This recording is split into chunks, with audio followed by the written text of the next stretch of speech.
আসসালামু আলাইকুম। সবাই কেমন আছেন? আশা করি সবাই ভালো আছেন। একটা বিষয় নিয়ে কথা বলতে আসছি, এটা হচ্ছে ভারতের পররাষ্ট্রমন্ত্রী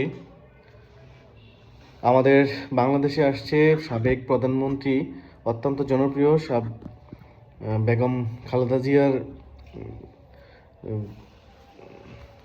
মৃত্যুবরণ করেছে, সেটা সবাই জানেন, এটা অবগত আছেন আশা করি।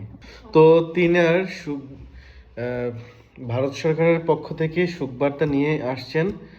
সেটাই বিএনপির ভারপ্রাপ্ত সভাপতি, চেয়ারম্যান আহ, তারেক রহমান সাহেবের কাছে পৌঁছে দিয়েছেন আজকে। তো এইখানে একটা কথা হয়েছে, এই দেশ ওই দেশ মধ্যে দিয়ে ভারত এবং ভারতের বাংলাদেশের রাষ্ট্রদূত আর বাংলাদেশে ভারতের রাষ্ট্রদূতকে তলব করেছে প্রত্যেক দেশের পররাষ্ট্র মন্ত্রণালয়। আমরা ধরে নিতে পারি, ভারত বলেছে যে পরবর্তীতে যখনই, এখন যেমনই সম্পর্ক হোক ভারতের সাথে, পরবর্তীতে যে ক্ষমতা আসবে, তার পরবর্তীতে যে জনগণের ভোটের সরকার, নির্বাচিত সরকার যেখানে আসবে নির্বাচন করে, তখন ভারতের সাথে বাংলাদেশের সম্পর্ক আশা করি বৃদ্ধি পাবে, এবং এটা ভারতের কথা। আর তাছাড়া যখন পাশাপাশি দেশ থাকে, প্রতিবেশীকে বদলানো যায় না।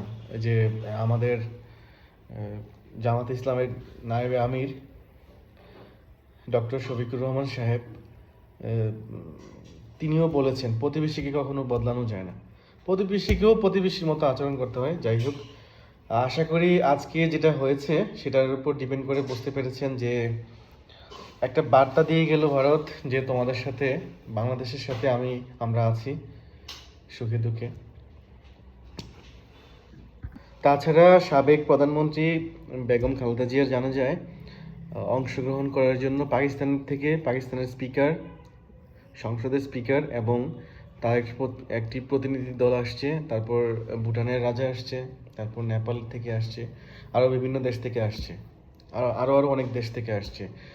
সর্বশেষ যেটা হয়েছে সেটা হচ্ছে ভারতের পররাষ্ট্র মন্ত্রী এবং পাকিস্তানের স্পিকার, বিএনপির চেয়ারপারসনের যে গুলশানের বাসভবন, সেখানে তারা হ্যান্ডশেক করেছে, এবং সেটা একটা ছবি পত্রপত্রিকায় আসছে। সেটা একটা ইতিবাচক দিক, ঠিক আছে। সুসম্পর্কের মাধ্যমেই ভালো সম্পর্ক তৈরি হয় মানুষের সাথে মানুষের। এভাবে এক দেশ থেকে আরেক দেশ সবাই আমরা একসাথে এই দেশটাকে এগিয়ে নিব ইনশাল্লাহ, সেটাই আশা করব। এবং মাননীয় প্রধানমন্ত্রী, অর্থাৎ সাবেক প্রধানমন্ত্রী বেগম খালেদা জিয়ার জন্য আল্লাহ পাক রাব্বুল আলামিনের কাছে দোয়া করছি যেন আল্লাহ তাকে জান্নাত দান করে।